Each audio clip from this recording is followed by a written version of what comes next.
واقعہ سناتا ہوں. ایک آدمی آ کر نبی سے کہتا ہے یا رسول اللہ زنا کرنا چاہتا ہوں, مجھے اجازت دے دو. کوئی ہمارا شاگرد ہمارے سامنے یہ بات کر سکتا؟ یا رسول اللہ میں زنا کرنا چاہتا ہوں, مجھے اجازت دے دو. تو ایک دم صحابہ بفر گئے. تو ہم نے کہا پیچھے ہٹ جاؤ, سب کرو. کہ بیٹا آگے آ جاؤ, آگے بڑھو. تو چاہتا ہے تیری ماں سے کوئی زنا کرے؟ کہا جی نہیں. کہا تو اور کیسے چاہیں گے؟ تو چاہتا ہے تیری بہن سے کوئی زنا کرے؟ کہا جی نہیں. کہا تو اور کیسے چاہیں گے؟ سارے رشتے گنوائے, چاچی, خالہ, پھوپھی, بہن, ماں. تو وہ کہتا نہیں نہیں نہیں نہیں.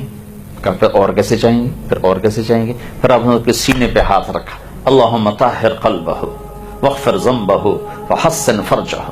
یا اللہ اسے پاک دامن کر دے, اس کا دل پاک کر دے, اس کا گناہ معاف کر دے. تو صحابہ کہتے ہیں مدینے میں اس سے بڑے حیا والا پھر ہم نے کوئی نہ دیکھا. ایک بازاری عورت, فاحشہ عورت, غیر مسلم, فاحشہ بازاری عورت, وہ گزر رہی تھی, آپ کھانا کھا رہے تھے, کہنے لگی ایک ایسا نبی ہے جو کسی کو کھانے کی صلاح نہیں مارتا. آپ نے کہا آجا, اس کو بٹھا لیا.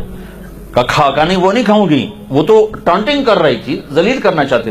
کہا جو تیرے منہ میں ہے نا یہ نکال کے مجھے کھلا. وہ کبے نو لت پئی, اسے دو گیا. وہ تو بے عزت کرنا چاہتی تھی. نبی کے منہ کا لعاب جس منہ میں جائے گا تو ایمان ساتھ نہیں جائے گا. وہ کہنے لگی جو تیرے منہ میں وہ نکال کے کھلا. آپ نے وہی کھلا, تو آپ نے وہی منہ سے نوالا نکالا, یوں اپنے ہاتھوں سے اس کے منہ میں ڈالنا تھا کہ ایمان بھی اندر چلا گیا اور مدینے کی سب سے حیا والی عورت بن گئی. میرا نبی کیسا معلم ہے. دنیا کا مشکل ترین کام ہے انسان کی تربیت. اس میں اگر توہین آ گئی تو اولاد بھی ہوگی تو باغی ہو جائے. شاگرد تو چھوٹا سا ادنا سا رشتہ ہوتا, اولاد بھی ہوگی تو باغی ہو جائے. اور تمہیں کہتا ہوں, تو میں استاد کی طرف سے شدت سختی آئے, اگر تمہیں علم چاہیے تو برداشت کرنا, ورنہ علم سے محروم رہو گے.